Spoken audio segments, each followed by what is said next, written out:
Hello and welcome to another Arlington High School math video, specifically geared towards students who are in Algebra 2 and Trigonometry studying trigonometry.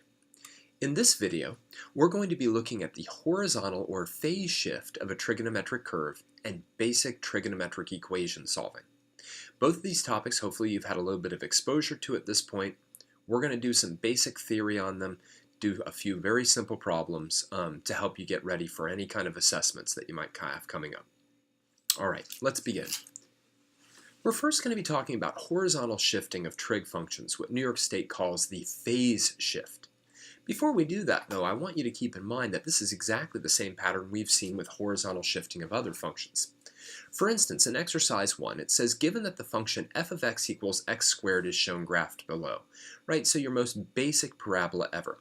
It says sketch the graph of g of x, and I know it's already written, but I'm going to write it down again, equals x minus 3 squared, and h of x equals x plus 2 squared. Well, from previous work in this course and in other courses, what you should have learned is that when you add or subtract directly from the input variable, in this case that's x, then that is going to create a horizontal shift. And that horizontal shift often acts counterintuitive to what you'd think. For instance, this is a shift 3 units right. So if I were to graph that, I could really just kind of keep track of this turning point. I'd kind of do this. I'm not going to try to make this a wonderful, wonderful graph, but it would look something like that. And really, I'm shifting every point. Apparently not shifting every point very well, but I'm shifting every point. This one, on the other hand, is a shift of 2 units left. Let me do that in a different color. I'll go in red with that one. So do this one in red. So again, I would just shift that turning point 2 units to the left and end up having something like that. All right? So it's pretty simple. It's pretty easy, right? If we've got a function written in the form where we can see what's being added or subtracted directly from the input variable before anything else is done, then we can use that knowledge to give ourselves a horizontal shift. All right, I'm going to clear this out, so pause the video if you need to. All right, here we go. Let's move on to the next page. All right, exercise number 2. Now let's get into the trig. It says, how would the graph of y equals 6 sine 4x be shifted to produce the graph of h of x equals 6 sine 4 times the quantity x plus 2? Now notice, by the way, that there's a lot of things in these two equations that are the same. That thing, that 6, the amplitude. That 4, that's what's called the frequency, right? Now, really all that's changed is in this function, pi over 2 has been added to the input variable x before anything else has happened. And that means that what we've done is that we've shifted this function, pi divided by 2, to the left, very important, to get this function. And that's always important. We're always taking the more simple function and shifting it to become the more complicated function. It's almost a little bit hard to describe it, but I've shifted that function pi over 2 to the left to get my new function. Now, exercise 3, which is very similar but a little bit tricky. Take a look at it. Determine the horizontal shift, how much and in what direction, needed, sorry about my bad grammar there, needed to produce the graph of sine 6x minus pi from the graph of sine 6x. Now, a lot of people will look at this and they'll say, okay, I've got this. I've subtracted pi, so we move pi units to the right. Unfortunately, that's not correct. Now, take a moment and think about why that's not correct. All right, just take a moment. Why can't I just look and go, hey, I subtracted pi from x, therefore pi units to the right? Did you figure it out? The reason that we can't say that it's pi units to the right is that the first thing that's being done to x is that we're multiplying it by 6.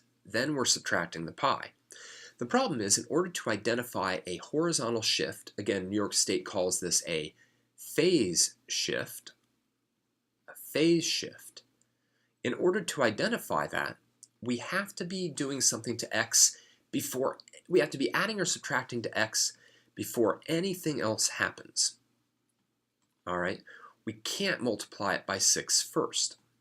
So how do we rewrite this in an equivalent way so that we're doing something to x in terms of adding or subtracting first?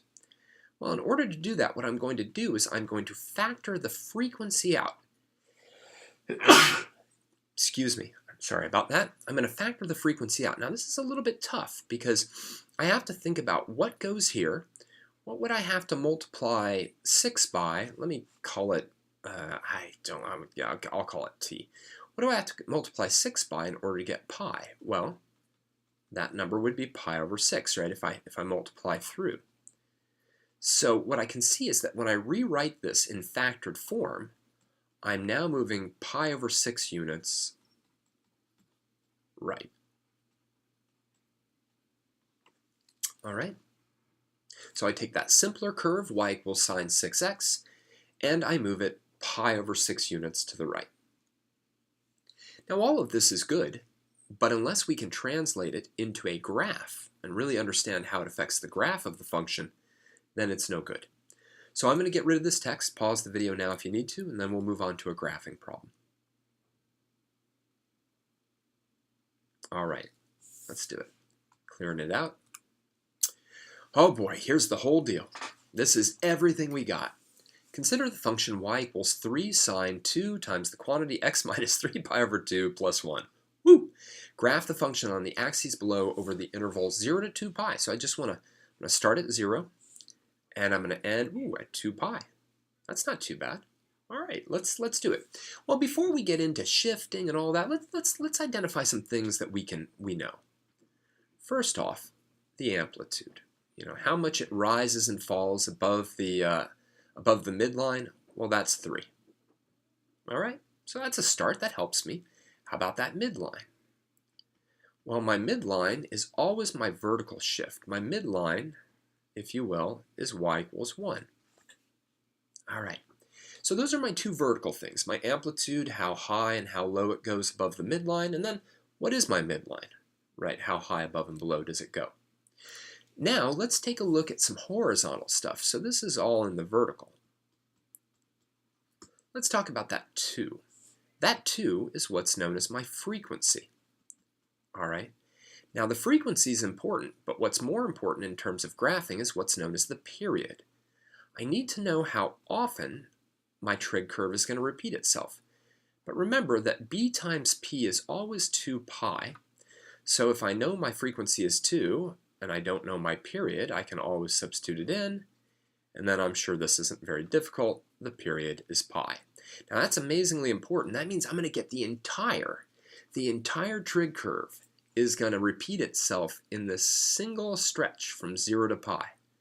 0 to pi, it's going to repeat itself. Now I'm going to erase that so I don't see it sitting there.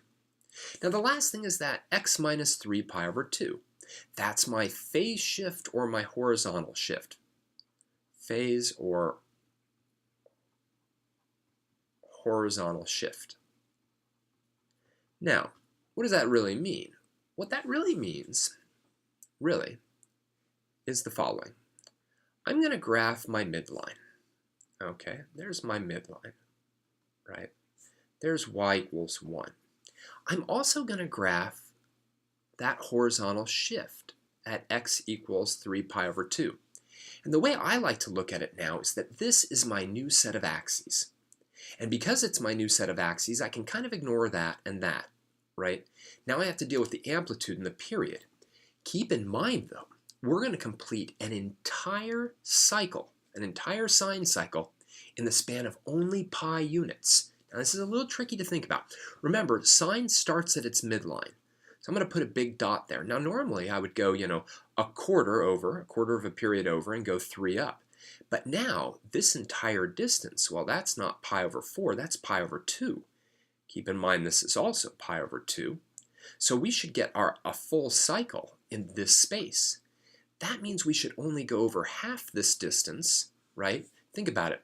Trig curves come in quarters, so if you take your period and you divide it by 4, that should be how often we kind of go up, then go back to our midline, then go down, then go back up to our midline. So these things are spaced every pi over 2, so pi over 4 would be half that. So I'm going to go up 3, then back down to my midline.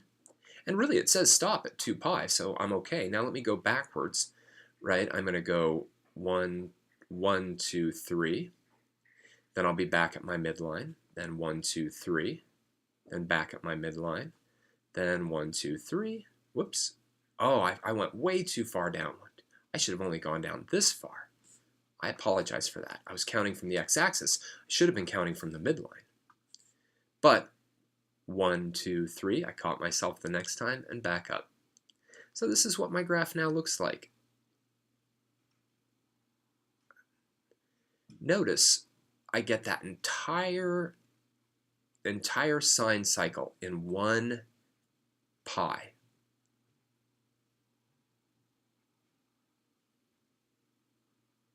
And there it is. That's the whole deal. That's as bad as trig graphing will ever get, at least at this level, right? Because everything is there. An amplitude of 3, a midline of 1, a frequency of 2, and a horizontal shift of 3 pi over 2 to the right. Now, as a side note, if you ever get one of these graphing problems, it's really, really, really good. You know, even if you botch the graph a little bit, it's really good to write all this stuff down. Write this down. Write this down. Because if you write that down, then at least the person who's grading your quiz can tell how much you really understand about trig graphing. Maybe the only thing that's throwing you off is the horizontal shift. Maybe it's the horizontal shift and the frequency, but maybe you're okay with the midline and the amplitude. If you can show us that, then it makes it a lot easier to assess your knowledge. All right, I'm going to clear this out, so pause the video now if you need to. All right, let's do some equation solving. Equation solving is very, very different. Trig equations tend to have a lot of solutions. A lot of solutions. In fact, with an unlimited interval, many trig equations will have an infinite number of solutions. The solutions just go on and on and on. We're going to look at two very, very simple problems today. And we're going to look at them both in terms of radians and in terms of degrees. So let's start with one where the answers turn out nice. Nice. Like anything about trig is nice. Let's take a look. Find all solutions to the equation cosine theta equals -1/2 over the interval 0 to 360 degrees. Then convert those to exact answers in radian form. So let's not worry about that right now. Let's just start with this. Now literally what the problem is asking us to do is find all angles between 0 and 360 that have a cosine equal to -1/2, right? I just want angles with cosines of -1/2. Now it's great if you have the unit circle memorized, but if you don't, you've got your calculators. So make sure that you are in degree mode. Degree mode. All right, because we're going to do this problem first in degrees. And here's the first thing I want you to do in this problem. I want you to come up with what's called a reference angle. Now you're going to do that by finding the inverse cosine of +1/2. Notice I'm going to ignore. I'm going to totally and utterly ignore this. Okay? It's actually kind of important that you ignore it. Okay? I want my reference angle to be somewhere between 0 degrees and 90 degrees. Nice acute angle. Okay? So anyway, I take my calculator out and I type that in. Why don't you pause the video right now and do that? Type in inverse cosine of 1/2. All right. Well, if you're in the right mode, your calculator should have spit out 60 degrees. So where do you go from here? Once you have your reference angle, it's actually relatively easy. You now need to identify your quadrants. Identify your quadrants. Now we do that by simply saying, oh, well, cosine theta is negative. The fact that it's -1/2 I don't care about so much now, but it's negative. Now remember, the cosine of an angle is the x-coordinate on the unit circle, right? You remember the unit circle. Hey! Well, where is the x-coordinate negative? Well, it's negative in quadrant 2 and quadrant 3. So let's actually draw the solutions. You can actually draw them. You're going to have one answer in quadrant 2, and you're going to have another answer in quadrant 3. And the key is that these angles right here are both 60 degrees. Remember, the reference angle is always the angle between the terminal ray and the closest x-axis. But what are my actual angles? Let me do those in red. Well, one of my angles is this one. So one of my solutions, theta 1, if you will, must be 180 degrees minus 120 degrees. Oh, sorry. Minus 60 degrees, which is 120 degrees. I'm getting a little bit ahead of myself. The other one, let me do it yet in another color because these diagrams can get very confusing, is this angle, theta 2, and that will be 180 degrees plus 60 degrees, and that will be 240 degrees. And at that point, we're done with the first part of the problem. We found all the angles that have a cosine of -1/2. And hey, don't forget, you got the ultimate thing in your hand right now. You can check this using your calculator. Right? If you just simply, on your calculator, type out cosine of 120, it's going to say -1/2. And if you type out cosine of 240, it's going to say -1/2. Now we have one last little piece, which is converting these into radians. And the reason that I want to do that is that you could easily get this problem, and maybe the entire instructions are, give me the answers in radians. They don't even say give them to you in degrees. But there's nothing wrong with working the entire problem in degrees, and then using this common conversion factor to convert between radians and degrees. Multiply by pi radians divided by 180 degrees. You do that because the degrees will then cancel, and you can simplify 120 divided by 180 as 2/3. 60 goes into both of them, and you end up having 2 pi over 3. So that's one of the answers. Let me switch colors again, and theta 2 will be 240 degrees times pi divided by 180. And again, 60 goes into both of those, and you get 4 pi divided by 3. So those are your two radian answers. And that's it. All right. Get a reference angle, identify your quadrants, draw a picture, and use some very, very basic geometry to come up with your answers. The next problem is going to get a little more messy, but essentially the steps are going to remain the same. So, pause the video now and write down whatever you need to. All right, I'm clearing it out. Let's take a look at the next problem. The next and the last problem, exercise number 6. Find all solutions to the equation sine of x equals -0.62. First, we're going to find them in degrees, then we're going to convert to radians. Watch how similar we do this. I'm going to come up with a reference angle by doing the inverse sine of positive 0.62. Again, notice how I ignore the negative. Now, you've already done this once on your calculator, so I'm going to just go through it at this point. If you actually put this into your calculator, it's a messy angle. It's not a nice one like the last one. But rounded to the nearest tenth, it's 38.3 degrees. So we've got our reference angle. So that's sort of step 1. All right. Step 2 is identifying your quadrants. Well, I mean, we've got sine being negative. Sine is the y-coordinate, and the y-coordinate is negative in quadrants 3 and quadrant 4. So let's draw that picture. We'll have one solution in quadrant 3. We'll have one solution in quadrant 4. And again, here's the key. This is a 38.3 degree angle, and this is a 38.3 degree angle. So again, going in different colors, one answer I have is this angle. So theta 1 will be 180 degrees plus 38.3, which will be 218.3 degrees. Again, switching over colors. your other answer will be this angle, theta 2, which will be 360 degrees minus 38.3 degrees, or, 321.7 degrees. So there are our two answers in degrees. Now, to convert these to radians, again, it's exactly the same procedure before. You could even argue it's a little bit easier because, I'm going to do it down here, you don't have to worry about reducing the fractions. It's literally all calculator work. So I have 218.3 degrees. I'll multiply by pi divided by 180.